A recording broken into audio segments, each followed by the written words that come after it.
Assalamu alaikum and welcome to Educare. Our topic is self-employment. Self-employment is said to be contract for services. There are badges of trade which indicate whether such any activity is said to be trade or not. तो ये badges of trade क्या हैं? First है इसमें subject matter of transaction. We need to consider कि subject matter of transaction क्या है. क्या इस किस्म की चीज़ें normally trade purpose के लिए यूज़ होती हैं? Like if a person has purchased 10,000 tissue paper boxes, then it means that these boxes are purchased with an intention to sell rather than to use. So indicate करता है कि ये आपके लिए ट्रेड एक्टिविटी है. Ownership duration, अगर short period of ownership है तो ये अगेन इंडिकेट करेगा ट्रेडिंग, क्योंकि कोई भी पर्सन अगर कोई चीज़ परचेज़ करता है तो ये चाहेगा कि इसे जल्द अज जल्द सेल किया जाए. बट नॉर्मली एक पर्सन अगर कोई कार परचेज़ कर रहा है और आफ्टर 3 ईयर ऑफ यूज़ वो सेल कर रहा है तो ये आपके पास किसी भी तरह से ट्रेड एक्टिविटी इंडिकेट नहीं होती. Frequency of similar transaction by the same person means एक ही किस्म की ट्रांजैक्शन बार बार अकर हो तो तभी वो ट्रेड एक्टिविटी को इंडिकेट करेगी. If I have purchase a mobile phone and after a period of 1 or 2 year I am changing it, this is not a trade activity. For trade activity, it should be done several times in a day, as far as mobile is concerned. So different types की goods के लिहाज से different जो है आपके पास frequency जो है वो कंसिडर की जाती है, बट फिर भी frequency हो transactions में तो तभी वो ट्रेड को इंडिकेट करते हैं. Improvement and marketing, work performed on goods to make them more marketable, like उनकी पैकेजिंग करना, that indicates trade. And apart from this, selling advertisement के हवाले से डिफरेंट टेक्निक यूज़ करना भी इंडिकेट करता है कि आप ये चीज़ बिजनेस पर्पस के लिए सेल कर रहे हैं. Circumstances reason for sale, if it is a force sale to raise cash, this is not said to be trading activity. Like for example, if I have to sell my car in order to purchase a plot, this is not said to be the sale activity और trade activity. Motive, obviously the motive should be to earn profit. There are some other factors which can be used to determine the activity as trade. These are finance. If a person has arranged a loan to buy a certain product, then it means he will sell that product, and from the sale proceed he has to pay interest as well as to repay loan and have some benefit. So this finance, if arranged, is also indicator of trade. Method of acquisition, अगर कोई चीज़ आपने purchase नहीं की rather than आपको gift के ज़रिए मिली है तो ये आपके लिए ट्रेड का इंडिकेटर नहीं है. And again existence of similar transaction की एक जैसी ट्रांजैक्शन बार बार अगर अक्कर हो रही है तो तभी ये ट्रेड को इंडिकेट करेगी. After this we have to adjust our profit. The profit we have calculated in accordance with accounting rule should be adjusted in order to find tax adjusted trading profit. यानी हम ये find out करना चाहते हैं कि tax को rules को adopt करते हुए हम जो प्रॉफिट फाइंड आउट करेंगे तो वो क्या होगा, और इसको फाइंड आउट करने के लिए we need to adjust our accounting profit. So proforma to record this is like that. First we have to record the net profit in accounts, right. Then there are certain expenses which should be added back to this. Means वो expenses के जिन्हें accounting के लिहाज से तो expense समझा जाता है लेकिन टैक्स अथॉरिटीज़ उन्हें एक्सपेंस नहीं मानती.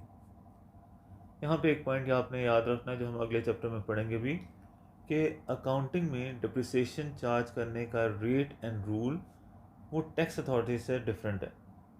Tax authorities will use different methods of charging depreciation and rate, और उसे नाम दिया जाता है कैपिटल अलाउंस का.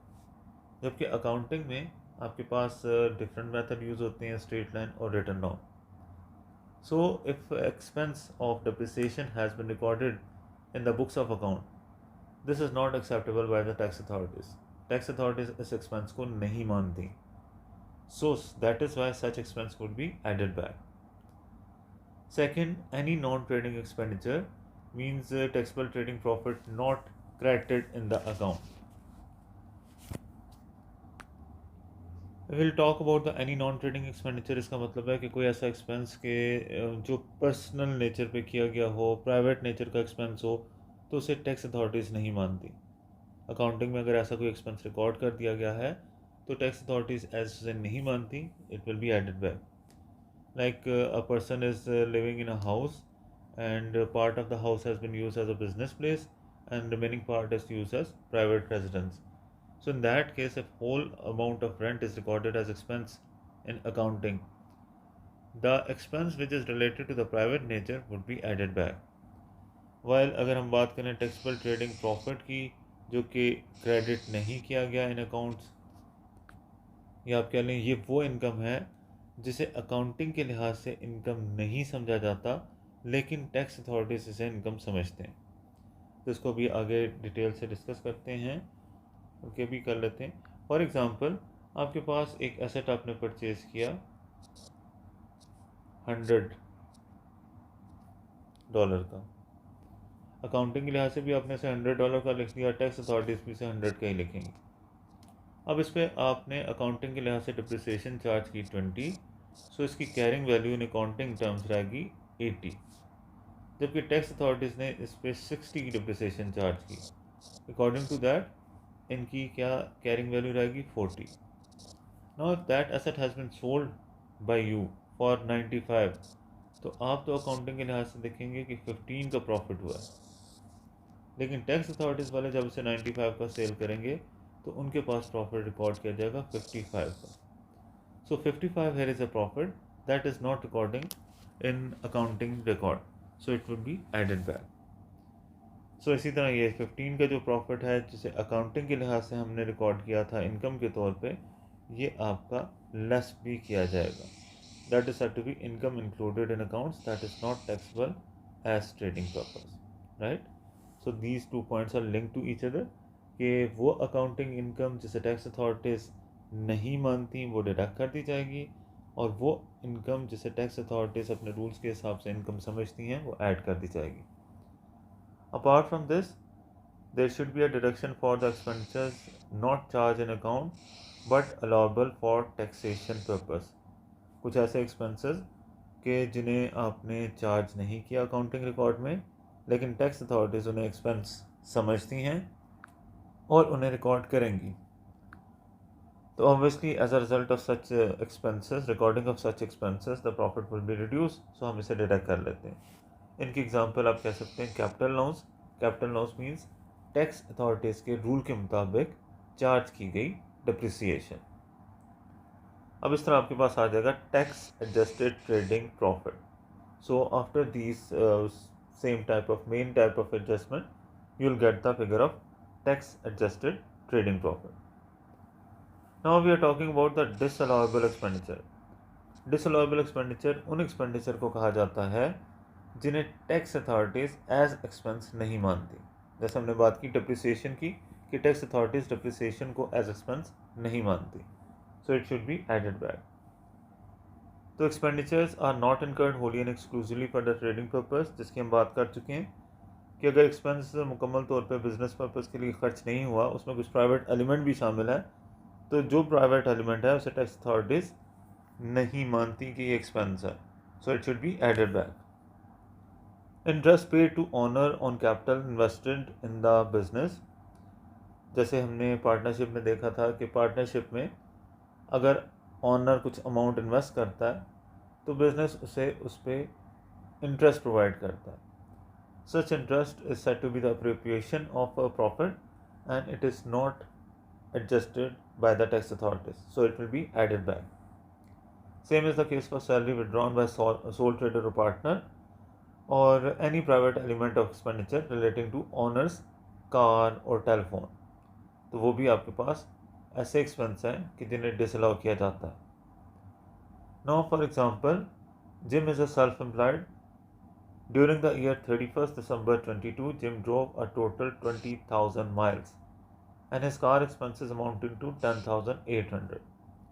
Each working day, Jim drives from his home to his office, which is 10 miles away. He works 5 days a week and 50 weeks a year. Jim drove 1,500 miles on a holiday in August 2022. But for the rest of the year, his wife's car was used for private journey. Jim's wife owns her own car and is not involved in Jim's business. Calculate the amount of Jim's car expenses that are allowable. So here we need to identify उसने कितना miles जो है ना वो travelling अपने private purpose के लिए की थी. 1500 miles तो क्लियरली मेंशन है. Apart from this he travel from home to office 10 miles a day. तो ऑब्वियसली 10 miles वो जाता है वापस भी आता होगा, तो एक दिन में 20 miles का वो ट्रैवलिंग कर रहा है प्राइवेट पर्पस के लिए. 20 miles a day, there are 5 days in a week and there are 50 weeks in a year. So ये टोटल कितनी आ जाएगी? इसकी 5000 की ट्रैवलिंग आ जाएगी. 5000 of this private journey and 1500 of journey in a holiday. His total 6500 miles journey belong to his private purpose.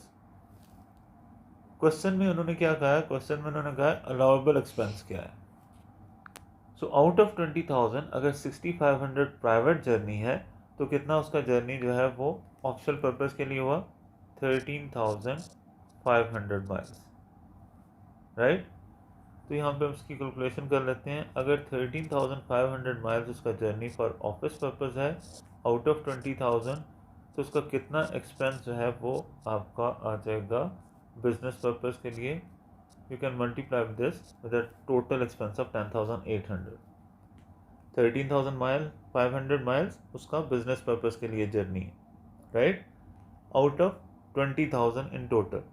क्योंकि आपके पास अगर उस पर्सन ने 6500 माइल्स प्राइवेट जर्नी किया है 20,000 में से, तो बाकी 13,500 उसका बिजनेस पर्पस के लिए जर्नी है. अब आपने प्रोपोर्शन फाइंड आउट किया कि business purpose journey total journey का कितना प्रोपोर्शन है, और इसे 10,800 से मल्टीप्लाई कर देंगे. सो it will B 13,500 multiply by divide by 20,000 multiply by 10,800. So this is the expense that is allowed, 7,290. ये अलाउ होगा, ठीक है. रिमेंबर क्वेश्चन को आपने केयरफुली पढ़ना है. अगर वो यहाँ पे मेंशन करते हैं कि what is the disallow expense, तो फिर हम 6500 जो कि प्राइवेट यूज़ है उसे डिवाइड करते हैं 20 से और मल्टीप्लाई करते हैं 10,800 से. So in accordance with question we have to answer. So here they have asked about the allowable expense. Allowable expense business purpose के लिए होता है, तो बिजनेस पर्पस के लिए ये 7290 का एक्सपेंस आ जाएगा. Next is excessive salary paid to the sole traders family. Like normally अगर हम ये काम अपने किसी वर्कर से लेते तो शायद हम उसे 3,000 की सैलरी देते. अपने किसी फैमिली मेम्बर से काम ले रहे हैं तो उसको हम 7,000 की सैलरी दे रहे हैं. तो ये जो एक्स्ट्रा 4,000 सैलरी दे रहे हैं that is said to be excessive salary and that is not allowed. So it will also be added back. Example दे रहे हैं कि Sheila is a business running her own advertising agency. Her husband Richard has given up work to look after their child who was born 3 years ago. Until 2022, Sheila employed a part time typist who was paid 4,500. Typist को कितना पे किया जा रहा है? 4,500 per annum. But this typist then left and Sheila could not find a suitable replacement.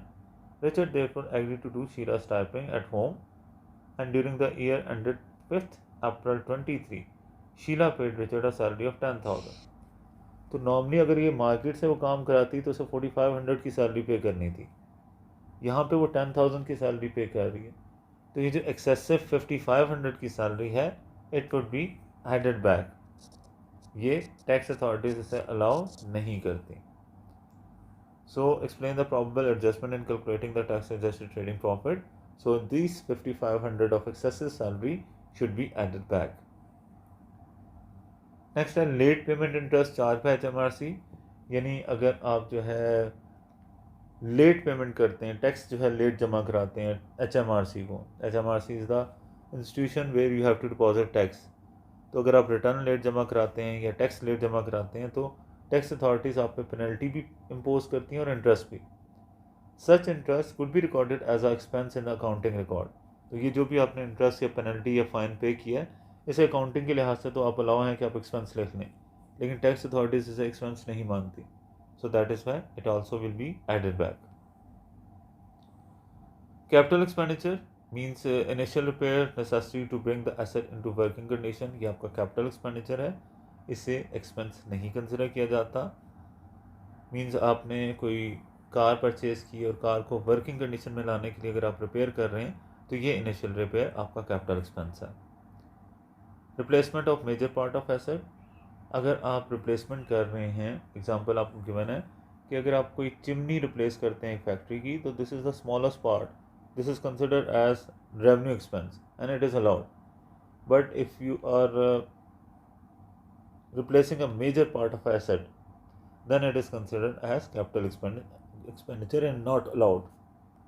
Apart from this, depreciation, amortization and losses भी allow नहीं किए जाते. अब बात करते हैं कार लीजिंग की. अगर आपने कार लीज पे ली है और उसकी CO2 emission 50 ग्राम से ज़्यादा है, तो ऐसी सूरत में 15% ऑफ लीज रेंटल डिसअलाउ होंगे. कार आपने लीज पे ली है, उस कार की CO2 emission 50 ग्राम से ज़्यादा है, तो in that case 15% of lease rental charge disallow होंगे. इसका दूसरा मतलब हम इस तरह भी समझ लेते हैं कि अगर एक कार आपने परचेज़ की और उसकी CO2 emission 50 से कम है या 50 से कम है, तो वो फिर आपके लिए अलाउेबल एक्सपेंस है. Like Emmanuel enter into a leasing contract for a car with a CO2 emission of 58 greater than 58, paying 8,000 in a rental charges. Calculate the amount of rental charges that is disallowed.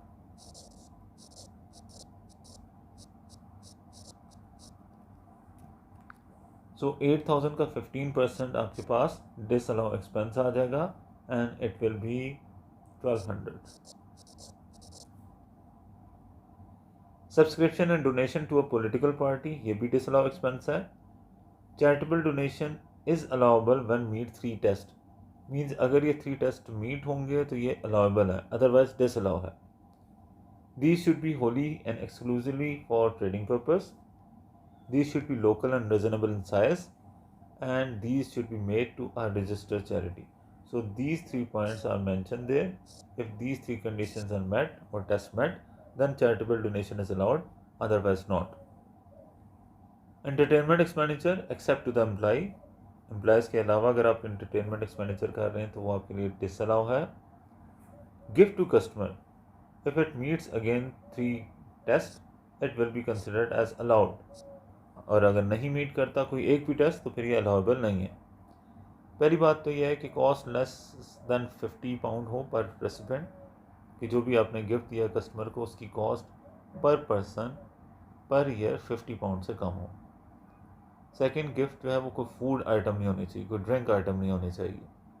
And gift carries a conspicuous advertisement, means उस पर वाजिया जगह पे advertisement होनी चाहिए. Even if you are distributing a table calendar और pen, उस पर वाजिया जगह पे बिजनेस की एडवर्टाइज हो तो वो अलाउेबल है. इसके अलावा लीगल एक्सपेंसेस अगर कैपिटल इन नेचर हैं तो वो डिसअलाउ हैं. Legal expenses incurred on initial granting of lease, write off a non trade debt, ये आपके लिए डिसअलाउ एक्सपेंसेस हैं. लीगल एक्सपेंसेस जैसे आप बिल्डिंग खरीदते हैं तो बिल्डिंग खरीदने के हवाले से कुछ स्टाम्प ड्यूटी वगैरह या लीगल एक्सपेंसेस आपको इनकर करने पड़ते हैं. These are said to be disallow. तो ये थी डिटेल डिसअलाउ एक्सपेंसेस की. अब हम बात कर रहे हैं अलाउेबल एक्सपेंसेस की. इंटरेस्ट एंड बोरिंग आपके लिए अलाउेबल एक्सपेंस है, जैसे कि bank overdraft, credit card purchases, hire purchase, इन पे अगर आपको इंटरेस्ट पे करना है तो ये अलाउेबल है. Initial repair when asset can be use without repair, यानी आपने गाड़ी खरीदी थी उसे आप वैसे भी यूज़ कर सकते हैं, लेकिन आप उसे रिपेयर करके मज़ीद बेहतर करके यूज़ करना चाह रहे हैं तो ये रेवेन्यू एक्सपेंस है, अलाउेबल है. Restoration expenses to renew part of asset, किसी एसेट के पार्ट को रीन्यू करने के हवाले से अगर कोई रिस्टोरेशन एक्सपेंसेस हो रहे हैं तो वो भी अलाउ हैं. Car leasing when CO2 emission is up to 50 grams, वो भी आपके लिए अलाउ है. Subscription and donation to professional bodies, chartered bodies, वो अलाउेबल हैं. Entertainment and gift to employees allowable हैं. Gift of sample for advertisement allowable है. Legal fee purchasing trade debt, यानी आपके पास कस्टमर को आपने क्रेडिट पे सेल की थी, उनसे पैसे आपने रिसीव करने हैं, इस सिलसिले में आप जो भी लीगल प्रोसीडिंग कर रहे हैं उसके हवाले से जो लीगल फ़ी खर्च हो रही है वो अलाउेबल है. Legal fee for defending title of non current asset is allowable. Fee और cost of obtaining long term finance, fee और cost of obtaining long term finance, this is also allowable. Cost of registering patent allowable है। Expenses on renewing short lease, ये भी allowable है। Right off date, यानी आपके पास कोई amount आपने customer से रिसीव करनी थी और वो नहीं मिली, बैड डेट हो गए, अलाउबल है। इंक्रीज इन अलाउंस, अगर अलाउंस में इंक्रीज हो रहा है तो वो भी अलाउबल है। Provision for future warranty cost, provision for future warranty cost, future warranty cost के हवाले से अगर आप कोई प्रोविजन मेंटेन कर रहे हैं तो ये भी अलाउबल है।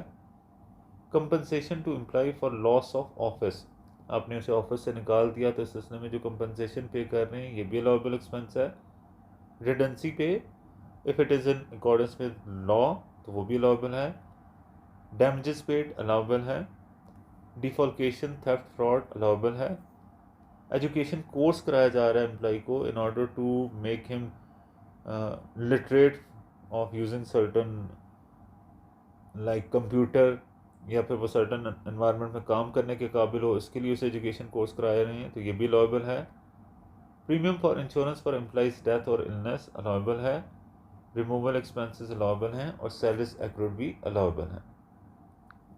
Now question about this, Catalina's statement of profit and loss for the year 30th June 2022 includes a figure of impaired debt of 300. Catalina के अकाउंटिंग रिकॉर्ड में 300 के impaired debt, write off debt mention है। ये कैसे calculate किए गए, ये सारी डिटेल आपको मेंशन है। फर्दर आपसे क्या कह रहे हैं, the loan is to supply write off and calculate the adjustment required in preparing Catalina's tax adjusted trading profit. So you need to recognise कि कौन से एक्सपेंसेस आपके पास यहाँ पे अलाउबल हैं, कौन से नहीं अलाउबल। तो अगर हम इसकी डिटेल कंसिडर करें तो first trade debt written off, जो भी हमने देखा, दैट इज़ अलाउबल। और अलाउबल जो भी एक्सपेंस होगा ना, आप उसकी जगह ज़ीरो मेंशन करेंगे। Loan to former employ written off, remember आपके पास अगर आपने ट्रेड पर्पस के लिए लोन दिया है तो उसको राइट ऑफ करें तो वो आपके लिए अलाउबल है। लेकिन नॉन ट्रेड पर्पस के लिए लोन दिया गया है, किसी सप्लायर को या कस्टमर को लोन दिया गया, उसे चीज़ें नहीं बेचेगी, लोन दिया गया, तो वो आपके लिए नॉन ट्रेड एक्सपेंस अलाउबल नहीं है, डिसअलाउबल है। अलाउंस आपके पास साल के शुरू में 900 था, साल के एंड में 700 है, तो there is a decrease in allowance of 200 which should be recorded as income. So ये आपके लिए अकाउंटिंग के हवाले से भी इनकम रिकॉर्ड होगी और टैक्स अथॉरिटीज़ भी इसे इनकम रिकॉर्ड करेंगी। So this is said to be allowable income. Accounting के लिहाज से भी अगर डिक्रीज इन अलाउंस हो तो हम उसे इनकम रिकॉर्ड करते हैं। तो टैक्स अथॉरिटीज़ भी हमें ये कहती हैं कि अगर इंक्रीज इन अलाउंस है तो ये एक्सपेंस है, डिक्रीज इन अलाउंस है तो ये इनकम है। So it is said to be allowable income. Trade debt recovered, ये भी आपकी इनकम है, अलाउबल इनकम। जैसे आपके पास ट्रेड डेट राइट ऑफ होना अलाउबल एक्सपेंस है, वैसे ही ट्रेड डेट का रिकवर्ड होना आपके लिए अलाउबल इनकम है। Loan to supplier written off, आपने सप्लायर को लोन दिया और उसको फिर राइट ऑफ कर दिया, मतलब एक्सपेंस लिख दिया कि ये सप्लायर पैसे नहीं दे रहा, तो ये एक्सपेंस हो गया। लेकिन टैक्स अथॉरिटीज़ इसे लोन नहीं मानती, ना ही इसको राइट ऑफ होने को एक्सपेंस मानती है। सो ये डिसअलाउ एक्सपेंस है। And loan to customer recovered, जैसे आपने कस्टमर को या सप्लायर को लोन दिया और उसे राइट ऑफ कर लिया, बैड डेट लिख दिया, तो that is not allowable for tax purpose. इसी तरह अगर एक्सपेंस को राइट ऑफ करना, लोन को राइट ऑफ करना एक्सपेंस नहीं है, तो लोन के राइट ऑफ होने के बाद उसको दोबारा रिकवर कर लेना इनकम नहीं है। टैक्स अथॉरिटीज़ इसे इनकम नहीं मानती। अगर लोन टू सप्लायर या लोन टू कस्टमर को राइट ऑफ करना टैक्स अथॉरिटीज़ एक्सपेंस नहीं मानती, तो सब्सिक्वेंटली इनको रिकवर होना वो इनकम भी नहीं मानेंगे। तो फर्स्ट वाला डिसअलाउ एक्सपेंस था, सेकंड वाली डिसअलाउ इनकम है। So we need to treat these four figures. 520 allowable है, इसे ट्रीट नहीं करेंगे। 280 की अमाउंट जो डिसअलाउ है, 250 and 150, these three items will be considered while adjusting this, and how these will be considered. So situation ये है कि आपके पास 280 का डिसअलाउ एक्सपेंस और 250 का डिसअलाउ एक्सपेंस, इनका टोटल करेंगे 530, और 150 की डिसअलाउ इनकम इसका टोटल करेंगे। अब डिसअलाउ एक्सपेंस में से डिसअलाउ इनकम लेस कर देंगे and remaining is the amount that you should have added back to profit, right. So जो आइटम आपके लिए अलाउएबल हैं उनकी जगह पे आपने ज़ीरो लिख दिया।